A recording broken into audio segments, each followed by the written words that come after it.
നമുക്ക് ബാലിന്റെയും ഗോമതിയുടെയും നാളത്തെ നല്ലൊരു കഥ കേട്ടാലോ?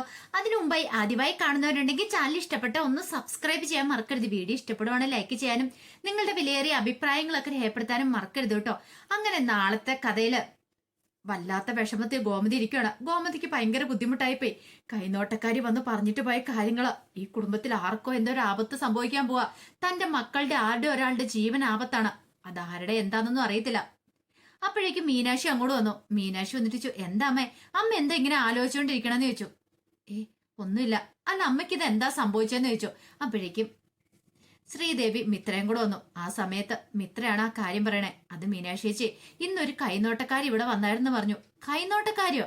അതെ, അവര് വന്ന് കുറച്ച് കാര്യങ്ങളൊക്കെ പറഞ്ഞു. അത് കേട്ടപ്പോ മുതൽ അപ്പച്ചിക്ക് ആകെപ്പാടെ ടെൻഷനാന്ന് പറഞ്ഞു.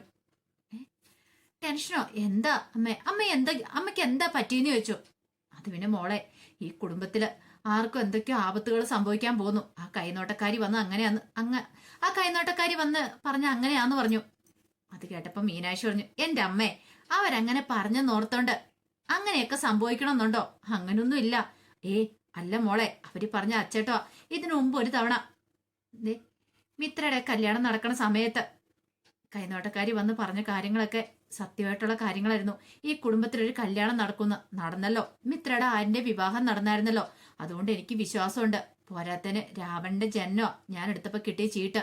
അതുകൊണ്ട് ഈ കുടുംബത്തിൽ എന്തൊക്കെയോ പ്രശ്നങ്ങൾ ഉണ്ടാകാൻ പോകുന്നുണ്ട്.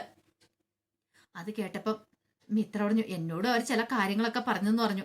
അത് കേട്ടപ്പോ മീനാക്ഷി പറഞ്ഞു, നീ ഇതിനകത്തൊക്കെ വിശ്വസിക്കുന്നുണ്ടോന്ന് ചോദിച്ചു. അല്ല, അങ്ങനെ വിശ്വസിക്കുന്നില്ലേലും അവര് പറയുന്ന കേട്ടപ്പം എനിക്കും അങ്ങനെയൊക്കെ തോന്നി മീനാക്ഷി ചേച്ചി എന്ന് പറഞ്ഞു. കോമതി പറഞ്ഞു, എന്റെ ഭഗവാനെ, ഇനിയിപ്പൊ എന്താ ചെയ്യേണ്ടതെന്ന് അറിയത്തില്ല.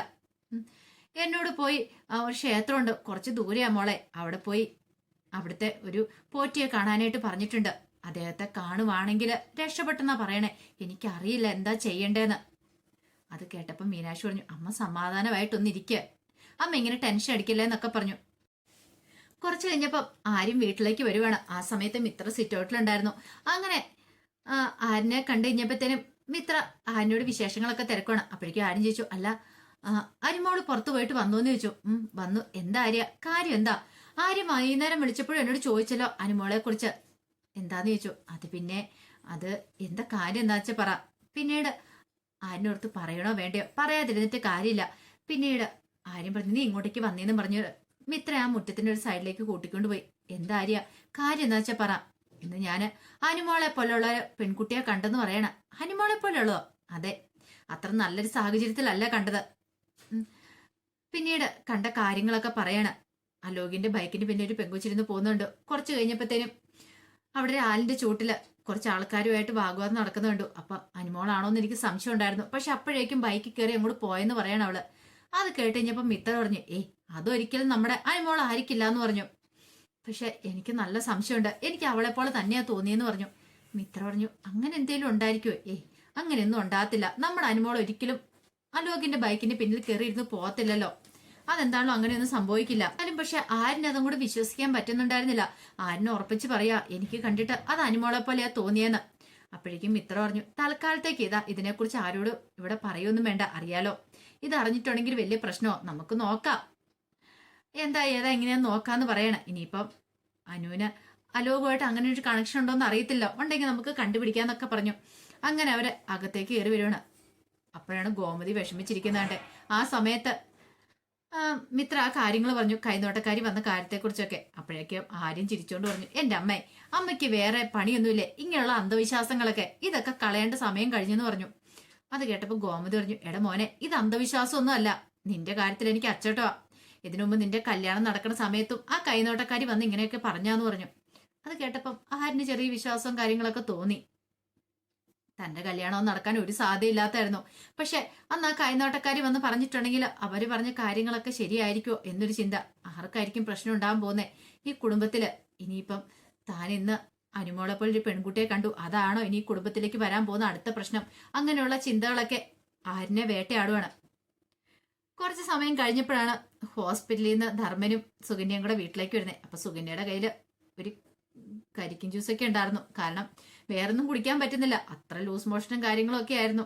അങ്ങനെ വീട്ടിലേക്ക് വന്ന് കയറുവാണ്. അപ്പോഴേക്കും കോമതി ചോദിച്ചു, എങ്ങനെയുണ്ട് സുകന്യ, ഇപ്പൊ കുറഞ്ഞോന്ന് ചോദിച്ചു.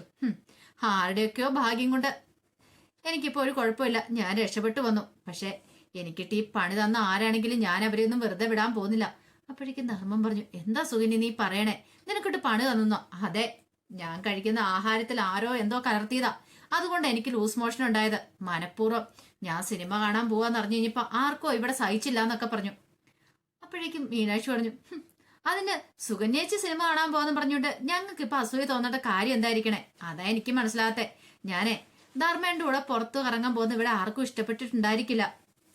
അപ്പോഴേക്കും ശ്രീദേവി പറഞ്ഞു, ചേച്ചി ഞങ്ങളല്ലേ സപ്പോർട്ട് ചെയ്തേ, ധർമ്മം മാമിന്റെ കൂടെ ചേച്ചിയെ പറഞ്ഞു വിട്ടെ, എന്നിട്ട് ചേച്ചി എന്താ ഇങ്ങനെയൊക്കെ പറയണേന്ന് ചോദിച്ചു.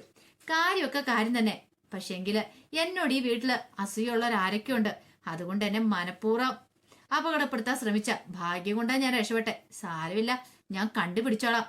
അപ്പോഴേക്കും ഗോമതിയുടെ സുകന്യ, ഇങ്ങനൊന്നും പറയരുത്, ഈ കുടുംബത്തിലുള്ളവർ ഒരിക്കലും അങ്ങനെയും ചെയ്യത്തില്ല എന്ന് പറഞ്ഞു. പിന്നെ ചെയ്യത്തില്ല പോലും. ആര് കണ്ടു ഇതൊക്കെ?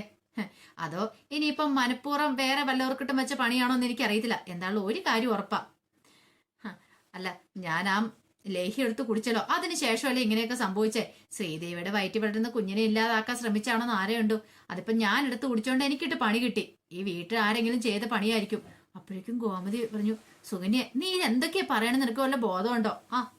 ഞാൻ പറഞ്ഞ ശരിയായിട്ടുള്ള കാര്യം തന്നെയാ ഗോമതി ചേച്ചി എന്നോട് ദേഷ്യപ്പെട്ടോ തർക്കിച്ചിട്ടോ ഒരു കാര്യമില്ല എന്നും പറഞ്ഞിട്ട് സുകന്യ കരിക്കിൻ ജ്യൂസ് കുടിച്ച് അകത്തേക്ക് കയറി പോവാണ് മുറിയിലേക്ക്. ധർമ്മന് ഭയങ്കര വിഷമായി.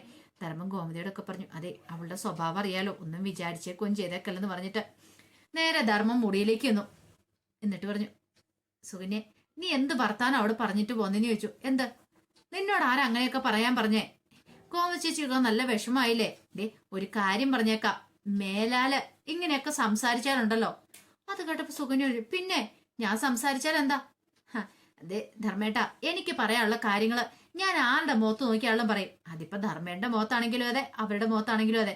പറ്റില്ലേ പറഞ്ഞാലേ ഞാൻ ഇവിടെ നിൽക്കുന്നില്ല, എന്റെ വീട്ടിലേക്ക് പോയിക്കോളാം. ഒന്ന് പറഞ്ഞ് രണ്ടാമത്തേന് സുകന്യയുടെ സ്വഭാവത, ഞാൻ എന്റെ വീട്ടിലേക്ക് പോയിക്കോളാം. ധർമ്മന് അതിനകത്ത് വീഴുമെന്നറിയാം. കാരണം കല്യാണം കഴിഞ്ഞ് ഇത്ര ദിവസമല്ലേ ആയുള്ളൂ. പെട്ടെന്ന് പോയിട്ടുണ്ടെങ്കിൽ എല്ലാരും എന്ത് വിചാരിക്കും? അതുകൊണ്ടൊക്കെയാണ് ധർമ്മൻ ഇങ്ങനെ ഒന്നും മിണ്ടാതിരിക്കുന്നത്. പിന്നീട് സുകന്യ പറഞ്ഞു, അനുഭവിച്ച മൊത്തം ഞാനല്ലേ, ധർമ്മേട്ടനല്ലല്ലോ. എന്റെ അവസ്ഥ എന്തായിരുന്നു? ശരിക്കും പറഞ്ഞിട്ടുണ്ടെങ്കിൽ ഞാൻ മരിച്ചു ജീവിച്ചെന്ന് തന്നെ പറയാം. അത് കേട്ടപ്പം ധർമ്മം പറഞ്ഞു, ഇതേ നീ കാണിച്ചതിനൊക്കെയാ നിനക്ക് കിട്ടിയത്. നിന്നോട് ആരെങ്കിലും പറഞ്ഞോ മറ്റുള്ളവർക്ക് വെച്ചൊക്കെ എടുത്ത് കഴിക്കാനായിട്ടോ? ഇതാ ഇപ്പൊ പ്രശ്നമായത്. ഞാനിത് കഴിച്ചോണ്ട് കൂടുതലൊന്നും സംഭവിച്ചില്ല. അപ്പൊ ദേവി എങ്ങനെ കഴിച്ചിരുന്നെങ്കിലോ എന്താവുമായിരുന്നു? ദേവിയുടെ വയറ്റ് വളരുന്ന കുഞ്ഞു വരെ ചിലപ്പോ പോയേനൊന്നൊക്കെ പറഞ്ഞു. അത് കേട്ട് കഴിഞ്ഞപ്പോ ധർമ്മം പറഞ്ഞു, പിന്നെ അങ്ങനൊന്നും ഇല്ലാന്ന് പറയാം. പിന്നെ അങ്ങനെയൊന്നുമില്ല, നിങ്ങൾക്ക് ഈ വീട്ടിലുള്ളവരെല്ലാരെയും വിശ്വാസമാ. പക്ഷെ എങ്കില് അങ്ങനെയല്ല കാര്യങ്ങളൊക്കെ. എനിക്ക് ഈ വീട്ടിലുള്ള ആരെയും വിശ്വാസമില്ല എന്നൊക്കെ കുറ്റപ്പെടുത്തുവാണ്. ധർമ്മൻ ആകെപ്പാടെ വിഷമായിപ്പോയി. പറഞ്ഞിട്ടും കാര്യമില്ലെന്ന് മനസ്സിലായി. എത്ര പറഞ്ഞാലും തലയിലേക്ക് കയറാനായിട്ടും പോകുന്നില്ല. കുറച്ച് സമയം കഴിഞ്ഞ് കഴിഞ്ഞപ്പം ആര്യൻ അങ്ങനെ കുളിയെല്ലാം കഴിഞ്ഞ് മുറിയിലേക്ക് വന്നു കഴിഞ്ഞപ്പം മിത്ര അങ്ങോട്ട് വന്നു. മിത്ര വന്ന് ചെന്നപ്പോഴും ആര്യനെ ആലോചിച്ചോണ്ടിരിക്കുക. മിത്ര പറഞ്ഞു, ഇതുവരെയായിട്ടും ആലോചന തീർന്നില്ലേന്ന് ചോദിച്ചു. ഒന്നുമില്ല മിത്രയെന്ന് പറയണ. എനിക്ക് ഇനിയിപ്പോൾ അതിനെക്കുറിച്ച് അറിയുന്നോടം വരെ ഒരു സമാധാനക്കേടായിരിക്കും. അതൊന്നും ഓർത്ത് വിഷമിക്കണ്ട, അങ്ങനെയൊന്നും ഇല്ലാന്നൊക്കെ പറഞ്ഞ് ആശ്വസിപ്പിക്കാൻ ശ്രമിച്ചു. അങ്ങനെ കുറെ രാത്രി കഴിഞ്ഞപ്പോഴാണ് ബാലൻ വരുന്നത്.